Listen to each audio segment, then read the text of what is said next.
We all hear about climate and it's so obtuse, right? It's just this big thing that feels impossibly advanced and it's just untouchable. But here you are, 600 liters burped per cow per day. You can do math with that number. There is a market value for methane. What is your background and how did you get into this business? In high school, I was a huge science nerd. I was on the National Oceanographic Science Bowl team, basically taking every science class that I could. In fact, so much that when I got to college, I kind of wanted to see the other side of life. So I was doing politics and at one point considering philosophy, religion, all, sort of those things. I ended up getting really sick my junior year and didn't know what it was for a year. But what I did know was I was very uncomfortable, losing a lot of weight. Eventually, they told me I had some minor internal bleeding. So I started to do a lot of research. And in the course of that research, one of the things that I was looking at was things related to digestive issues. Turns out that I had celiac. And because of that, when I came across a newspaper article about methane from cows, it caught my attention.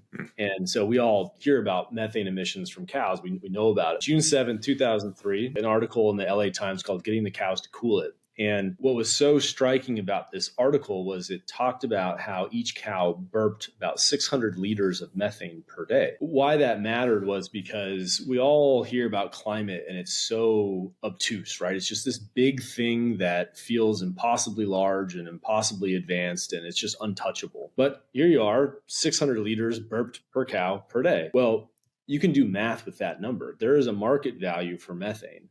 And that market value turned out to be about $20 burped per cow per year.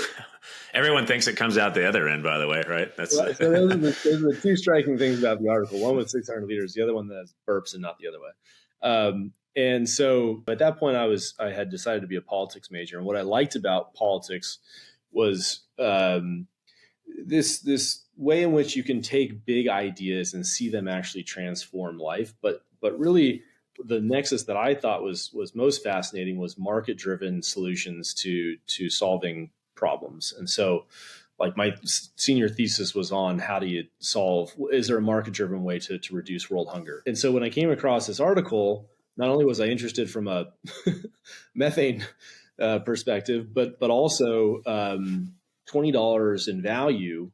Why can't we look at this a little bit differently? Because at that point, the conversation had become pretty long in the tooth of we've got to finally do something with climate, but nothing was going anywhere. In part, and not that dissimilar to where we are today of, people were just talking about taxing carbon or burying carbon, but someone's got to pay for that. Yeah.